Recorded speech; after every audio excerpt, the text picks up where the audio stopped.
Kita pasti sudah familiar ya dengan istilah depresi yang sering dianggap sebagai rasa sedih yang berkepanjangan.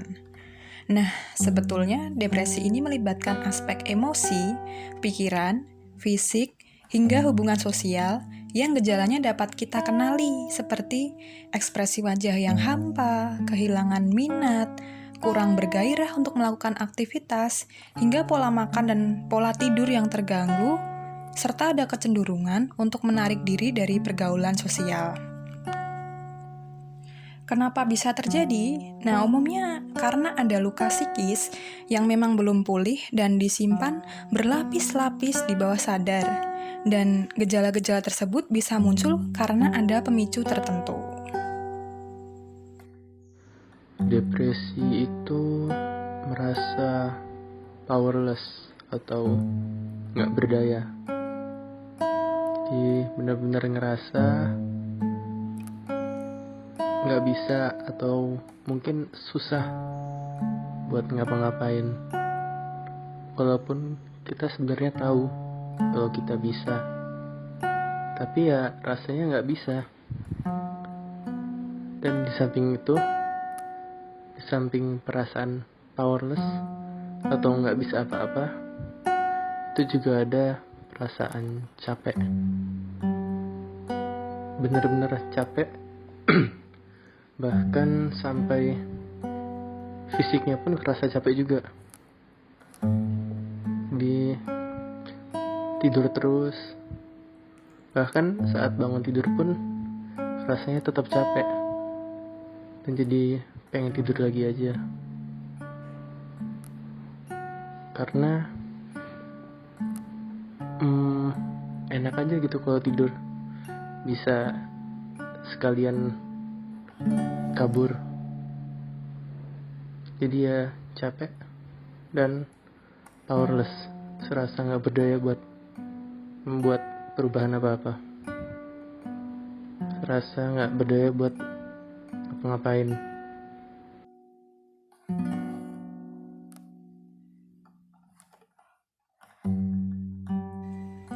Untuk mengatasi ini, hal yang paling utama adalah tilik diri yang baik. Nah, maksudnya menyadari apa yang dirasakan, difikirkan, segala yang dialami tanpa denial. Nah, ketika gejala-gejala yang dirasakan ini semakin mengganggu, langkah pertama coba ambil waktu sejenak untuk rileks dan jujur dengan diri sendiri. Tilik diri yang baik bukan lantas mendiagnosa diri loh ya, yang biasanya dilakukan dengan mencari-cari informasi di internet. Nah, itu justru akan membuat kita terjebak dalam kepanikan dan kesedihan yang semakin larut. Ingat ya, poin penting di sini, hindari mendiagnosa diri. Nah, yang kedua, cari dukungan sosial yang membuatmu nyaman. Bercerita pada teman atau keluarga akan membuatmu lebih lega, serta memperoleh pendampingan untuk mencari pertolongan profesional. Nah, yang terakhir nih, periksakan diri ke psikolog atau psikiater. Kamu tidak perlu khawatir dengan stigma.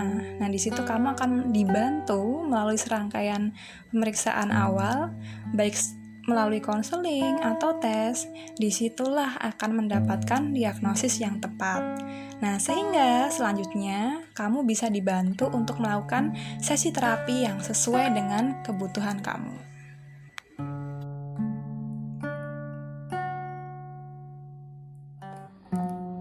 Cara ngadepin atau mengatasi depresi itu macam-macam. Kalau aku sendiri, di samping tentunya beribadah dengan sebaik-baiknya, aku juga olahraga. Olahraga itu aku jadikan sebagai semacam perlawanan terhadap perasaan-perasaan yang mungkin irasional yang sedang aku hadapi. Jadi aku melawan rasa capek itu dengan rasa capek yang lebih lagi. Kalau aku sendiri, karena aku senang dengan bela diri, aku akan latihan bela diri sampai badanku sakit-sakit. Dan setelah itu, yang biasanya aku rasakan adalah perasaan puas.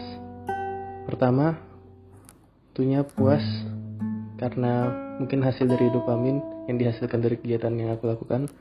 Tapi di samping itu, dan yang lebih penting lagi adalah puas karena aku berhasil untuk melawan diriku sendiri yang tadinya merasa tidak berdaya, menjadi berdaya kembali, menjadi kuat, menjadi lebih baik.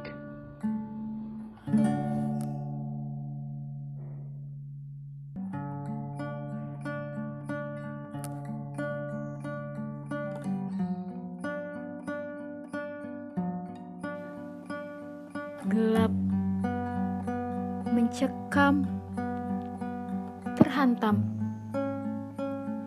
lirih, perih, amat sedih. Rasanya mungkin seperti itu. Kawanku, perlahan, angkatlah kepalamu.